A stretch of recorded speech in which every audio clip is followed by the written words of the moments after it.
ao anatin'ny tontolo ny tanora sy ny ankizy sy ny fanabeazana azy ireo ihany moa fomba iray entina manampy ny tanora tsy ho voasarika amin'ny zava-dratsy ny fanatanjahantena izany indrindra raha no tanjona amin'ny alalan'ny fikarakarana hetsika ara-panatanjahantena amin'ny lalao baolina kitra izay tanterahana ao amin'ny fokontany Akorondrano Atsinanana amin'izao vanim-potoana ny fialan-tsasatra izao.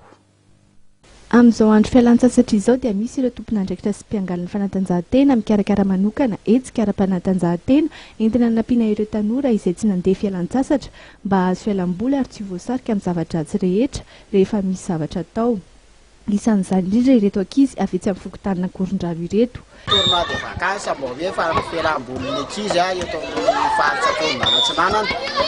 Miala voly ny zalary milokaloka sasany. Lokaloka sasany dia manana lokaloka zala zany dia manao karakara tournoi kely ohatr'izao. Raha ohatra hoe misy hoe fanampiana avy any ivelany zany mbo mila ihany koa satria na maillot anaovana zara tsy ampy sahirana ny organisateur.